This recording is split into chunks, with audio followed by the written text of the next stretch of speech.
Wow, lost a lot of flies today. But you gotta fish into the nasty stuff to get to where the big fish are.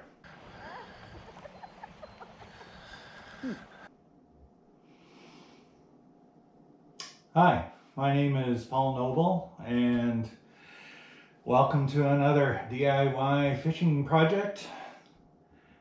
As you move further along in your fly fishing career, you're gonna find that you're gonna collect more and more expensive fly rods. Not only is the investment monetary, but you know, each fly rod sort of has a special place right here for you. Most folks who know me find I'm a little bit weird about how protective I am about my fly rods. Dude, is that a new 2.8? Yeah, isn't she sweet?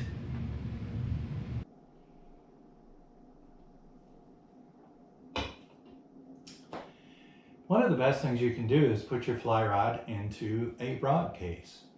Do this while you're traveling, be it by bicycle, automobile, bus, airplane, hang glider, whatever. A lot of fly rods, granted, they come with rod tubes. Some of the more expensive rods have some really nice rod tubes that come with them. A lot of factory rods, they're not that great. And some of them are just downright useless. So in my case, I build a lot of custom rods and they don't come with cases. So I either have to go and buy one, and they are expensive, or I can make my own. Let's just talk a little bit about all the different rod cases. This one came with a very nice fly rod, as you can see. This rod case is pretty heavy duty, but it's extremely heavy. There isn't a rod in this, and yet this thing's about 2 pounds. So if you're packing in or tripping anywhere in a canoe or something like that, or flying in, sometimes every ounce counts. The other thing about this rod tube is it says this on it, okay? Which a lot of people like. A lot of people like to have this on a rod tube because, you know, when they see this, they say, geez, Paul, you're an awesome fly fisherman. Well, okay. And, you know, I say, well, yes, of course I am, because it says it right here. But the other thing about this is the fact that whenever somebody who's looking to steal an expensive fly rod sees this, they look at it and go, there's probably an expensive fly rod in this case. So that's another reason I don't like this case. Here's another nice case. Came with a nice rod. These ones are aluminum and they come with a nice screw cap and everything. They really look nice. They're very impressive. They give people the impression that you know what the hell you're doing. It's a really nice case. Problem with aluminum, especially on airplanes, especially when you're in canoes tripping somewhere or anything like that, or if you just happen to trip, they dent easily, and all of a sudden your really fancy aluminum fly rod tube starts looking pretty shitty. So I really don't like them for that reason, although they are pretty light. I get a kick out of this one because it's a really nice fly rod tube that has your fly rod in it, hopefully in a bag. So you've got your really expensive fly rod in a bag, in the tube, to protect the fly rod. But then, this one's got a bag to protect the fly rod tube that's protecting your fly rod. So it's like a bag in a rod. No, it's like a rod in a tube in a bag. No, it's like a rod in a bag in a tube in a bag.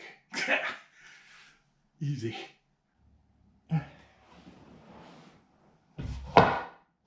This one, I'm kind of on the edge about.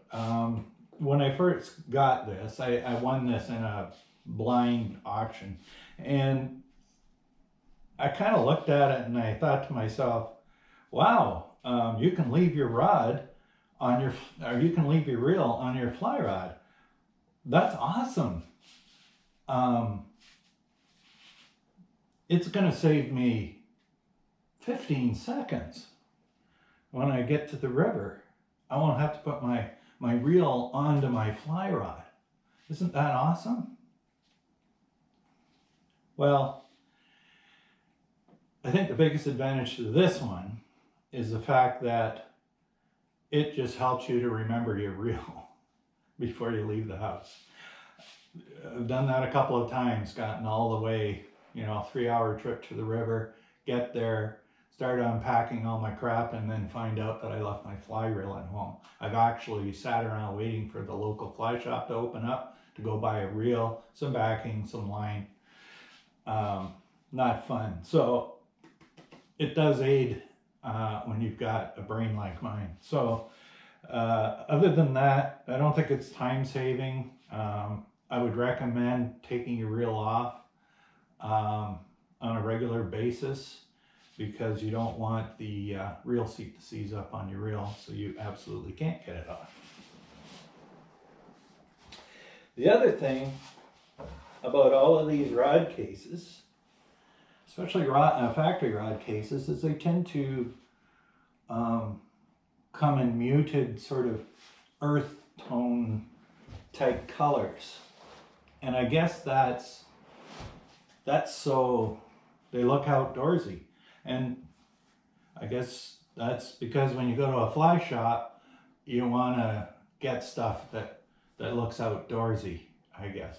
One of the issues with this is when you're outdoors, which is usually where you go fishing, everything's this color. And if you happen to put it down, and again, if you're like me, kind of forget where you put it down and you go looking for it,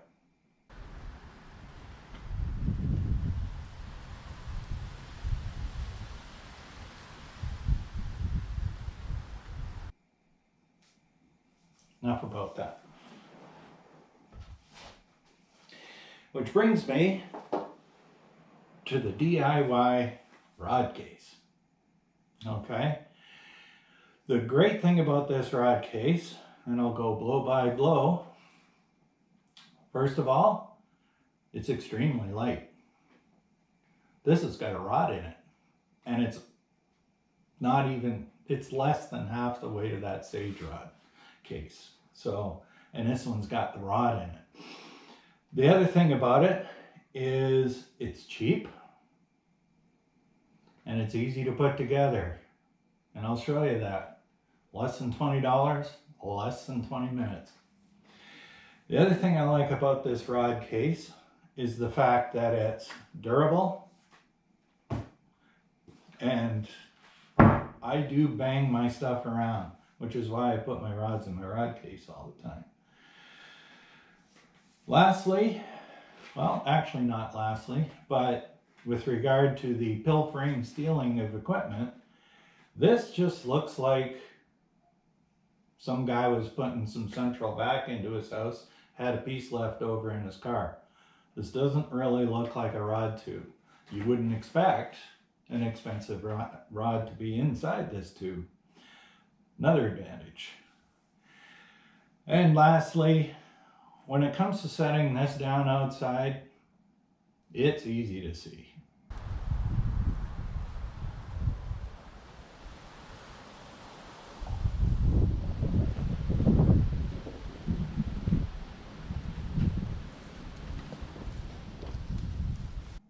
So I think that when you add it all up, cost and all the other advantages, this is the way to go. And this is why I'm going to show you how to build your own DIY rod tube.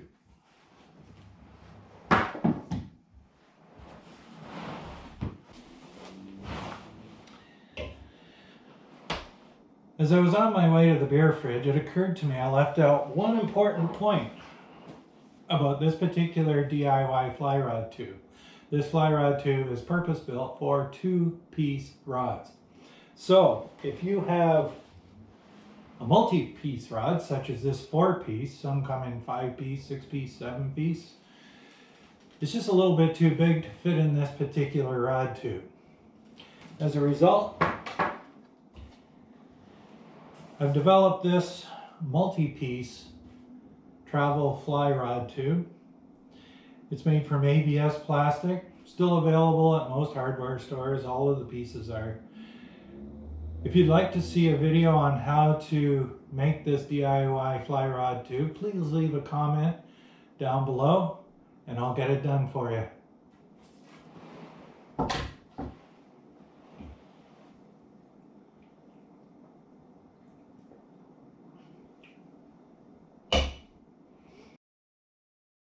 These are the tools and adhesives you'll need. A tape measure. A fine-tooth saw, such as a hacksaw. Any tape, provided it's not clear. I prefer masking tape. A pencil. 5-minute 2-part epoxy. A heavy-duty pair of scissors. You can use a sharp utility knife if you're careful. CPVC adhesive for PVC piping. Don't use ABS adhesive. It won't work. For materials, you're going to need 2-inch PVC pipe, the type that's used for central vacuum systems. You'll find this at big box stores such as Home Depot or Lowe's. 2 end caps to fit the 2-inch PVC pipe. Pick them up when you get the pipe. Any 1/2-inch foam you can get your hands on. This piece was trimmed from a mat. This is an old roll of foam I used to use for camping. This is craft foam. Just glue a couple of layers together to get the thickness you want. Any of these foam options would work, but I think I'll go with the piece I trimmed from the mat. Alrighty, let's start putting our fly rod tube together. To start, measure the length of the longest section of your fly rod. It will generally be the butt section, however, check to make sure. Grab the central vacuum tube, the measuring tape, and the pencil. Add about 1 inch to the overall length of the rod section that you measured. For example, my rod section was 49 inches, so I measured 50 inches on the vacuum tube. Mark the tube at this measurement, and then continue doing so about 8 times around the circumference of the tube.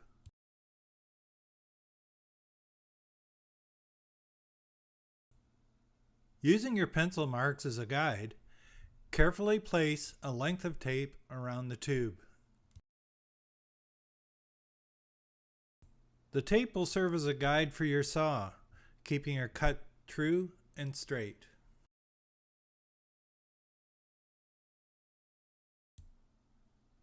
Grab your fine-tooth saw, which in my case is a hacksaw. Carefully start by making a shallow groove following the edge of the tape. Continue deepening this groove as you work your way around the tube until the groove finally becomes a full cut.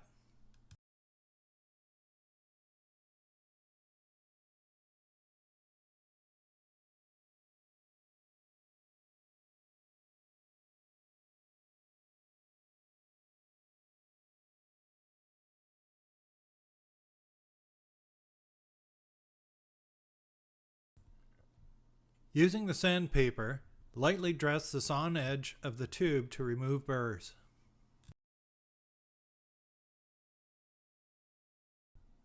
You will now need your foam of choice, one of the end caps, a pencil, and the heavy-duty scissors.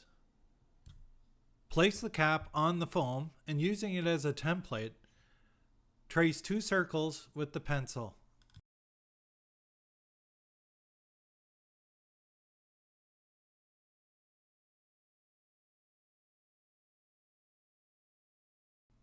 Cut out each of the circles following the inside edge of your pencil line and trim them up as best as you can.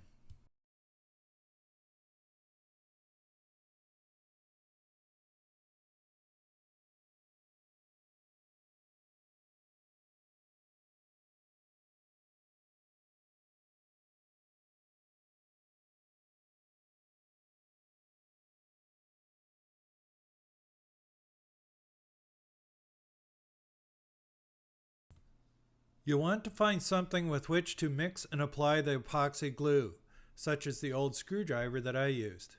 You'll also need some scrap cardboard or something similar to mix the glue on.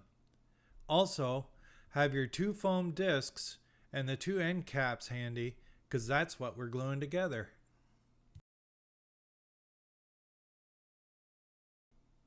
Mix the epoxy thoroughly so that it is one consistency in color and in clarity.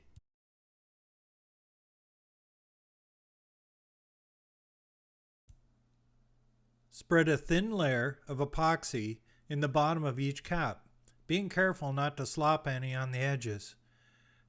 Then do the same thing to one side of each foam disc.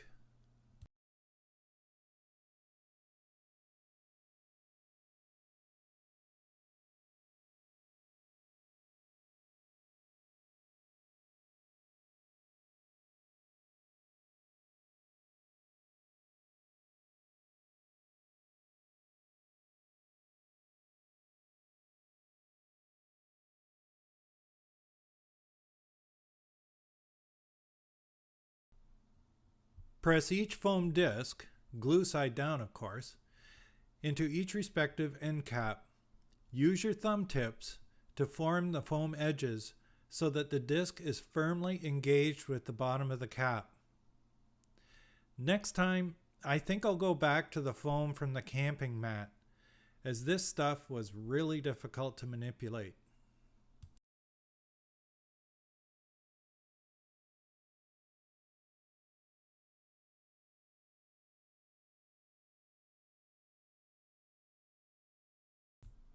Check the scrap cardboard to determine if the epoxy used in your cap assemblies is cured. Then grab your cut-to-length tube and the CPVC solvent. Make sure there is only a minimal amount of solvent on the applicator. Swab a very thin amount to the inside lip of only one of the caps. Do the same to the outside edge of only one end of the tube. I usually pick the cut end so the cap covers any minor boo-boos. With a firm grip on the tube and on the cap, line them up and push them together with authority while giving them a twist.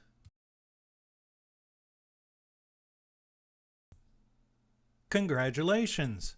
The construction phase of your DIY fly rod tube is completed. A rod bag, either one you've purchased or one you've sewn up yourself, keeps your rod sections from banging against each other and also against the inside of the rod tube. Once the rod is in the bag and the bag that has the rod in it is in the tube, the remaining cap is firmly placed onto the rod tube opening and remains in place by virtue of a friction fit. I've never had this fail on regular short trips to the river up to 3 or 4 hours long. For longer trips, you can use a heavy cloth tape. Some folks call it a duct tape, but it's not. Or you can use hockey stick tape. That's what I use. As I said earlier in the video, over time I've collected a lot of fly rods.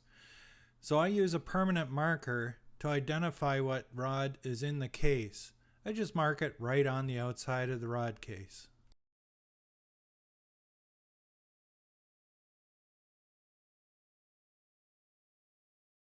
Man, you got a lot of fly rods. You really need another one?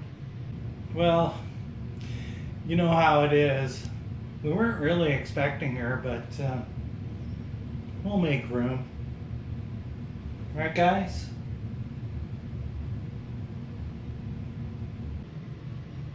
Okay, well, congrats, man.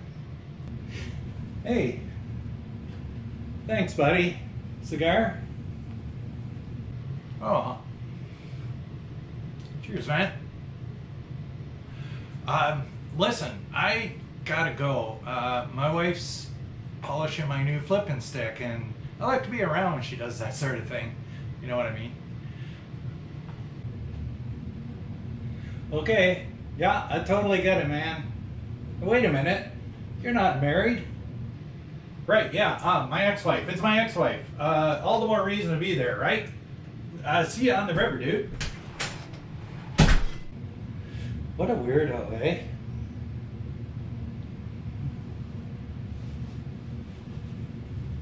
There you go. Nice and cozy.